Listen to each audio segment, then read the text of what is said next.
Պարոն Մանուկյան, մի քանի հարց ունեմ, առաջինը քննարկել եք արդյոք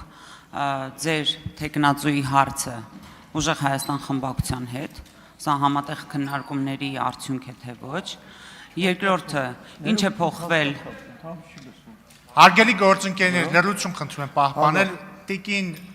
Վարդանի ժամանակը վերականգնեք, տիկին Վարդան նորից սկսեք, լավ չէր լսվում։ Պարոն Մանուկյան, հարցնում եմ, արդյոք քննարկել եք ձեր թեկնածուի հարցը Ուժեղ Հայաստան խմբակցության հետ, երկրորդ հարցս, ինչ է փոխվել ձեր խմբակցության կյանքում, որովհետև նախորդ անգամ դուք հրաժարվել էիք պաշտոններից, ասելով, որ իրավիճակը աբսուրդային է, որ այս իշխանությունները բռնապետեր են, որ գերիները դեռ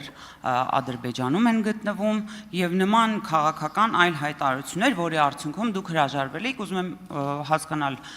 փոխվել է արդյոք օրվա իշխանությունը, որ ձեր որոշումը ըստ դրա փոխվի, որտեղ ձեր հայտարարության հիմնավորումը դա էր, եւ երրորդ հարցը,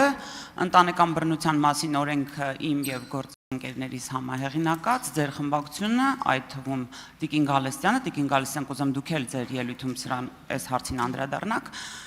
բացի այն, որ գրեհկաբանության վերածվեց հարցի քննարկումը, որը միտված էր պաշտպանելու կանանց եւ երեխաների իրավունքները մասնավորապես, ձեր խմբակցությունը ձեռնպահ է քվեարկել, կարելի ասել։ Այս մասով ինչ կասեք, խնդրեմ։ Նախ առաջին հարցի պատասխանը ոչ, չեն քննարկել։ Երկրորդը ինչ է փոխվել մեր կյանքում։ Մեր կյանքում ոչ մի բան չի փոխվել։ Մեր քաղաքական գիծը մեկն է, նույնն է, շարունակելու ենք պայքարել այս իշխանությունների դեմ։ Ինչ վերաբերում է հանձնաժողովների հրաժարումին։ Տիկին Վարդանյան, այդպես չէր։ Քաղաքացիական պայմանագիր կուսակցությունը մի օրվա մեջ որոշում կայացրեց պաշտոնազրկել ազգային ժողովի փոխնախագահ ընդդիմադիր պատգամավորին,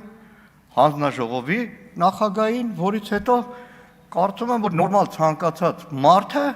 քաղաքական գործիչը այդ անարդարության քաղաքական հաշվեհարդարի դեմ պետք է ունենար կեցվածք։ Կեցվածքն արտահայտվեց Արմեն Գևորգյանի հրաժարականով, որտեղ երբ որ իր գործընկեր երկու հանձնաժողովի նախագահ պաշտոնազրկվում են, մարդը նորմալ չի, որ շարունակի, ոնց որ ոչ մի բան չի փոխվել։ Դեռ ավելին ասեմ, Թագուհի Թովմասյանը որոշեց շարունակել իր աշխատանքը եւ լավ աշխատել։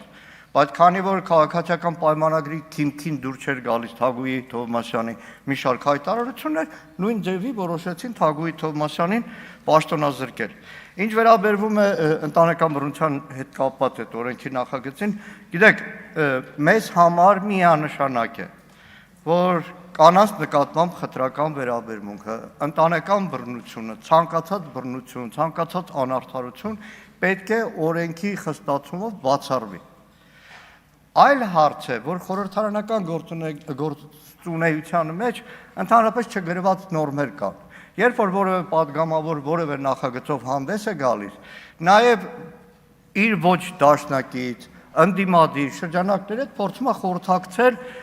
խորհրդարանի ամբիոնից ու դահլիճից դուրս, որպեսզի հնարավորինս շատ քվե ապահովի եւ կարծում եմ, որ այդպիսի կոմունիկացիա ձեր ու մեր խմբակցության կողմից դինելու դեպքում չէր բացառում միանշանակ, որ կողմ կարող էին քվեարկել, իդեպ այստեղ հատուկ պետք է նշեմ հպարտությամբ։ Հայ հեղափոխական դաշնակցությունն այն կուսակցությունն է, որի իշխանության ժամանակ առաջին հանրապետության օրերին, հակառակ որ շատ երկրներում կանանց քվեարկելու իրավունք չկար, ոչ միայն Հայաստանում 19 թվականին ընտրական օրենսգրքով ամրագրեց կանանց եւ տղամարդկանց քվեարկելու հավասարությունը, այլ խորհրդարանում ներկայացված էին միանգամից 4 կանանցով։ Դաշնակցությունը այն կազմակերպություն է, որի որպես ուղեկից միություն գործում է հայ իրականության ամենահին կանանց հասարակական համահայկական կազմակերպությունը, հայ օգնության միությունը, որը հիմնադրվել է 1910 թվականին, արձագանքեք հետո շարունակ։ Արձագանք։ Շնորհակալություն, պարոն Մանուկյան, ձեր պատասխանից ինձ մոտ տպավորություն է, որ ազգային ժողովի ընթացակարգերը բավարար չէին, այսինքն բովանդակության քննարկման համար, մեզ ձեզ ավելի շուտ պետք էր ինչ-որ կուլիսային համագործակցություն, որպեսզի օրենքի բովանդակությունը չդառնար գրեհկաբանության թեմա, ինչը ձեր տղամարդ գործընկերների մեծամասնություն արեց քննարկման ժամանակ, եւ ես չտեսա որևէ կին падգամավոր, որը աջակցեր օրենքին եւ ինչ վերաբերում է պաշտոնանկություններին, որոնք եղան ազգային ժողովում, ապա խնդրում եմ ինձ բացատրել, արդյոք օրինակ Իշխան Սաղաթելյանի զրո ներկայությունը ազգային ժողովի նիստերին եւ նմանատիպ բացակայությունները նաեւ պարոն Վահե Հակոբյանի դուք համարում եք այսինքն արդարացի եւ նորմալ գործելավոճ ժողովրդի համար եւ սա համարում եք քաղաքական հաշվեհարդար ընդամենը։ Ես իմ խոսքը ավարտեմ, հետո կարձագանքեմ կպատասխանեմ։ Հայ օգնության միությունը 1990 թվականից ամբողջ Արցախյան ազատամարտի ժամանակ եղել է ազատամարտիկների կողքին, եղել է Արցախի կողքին, եղել է Աղետի գոտի կողքին, Ախուրյանում մոր եւ մանկան կենտրոն է կառուցել,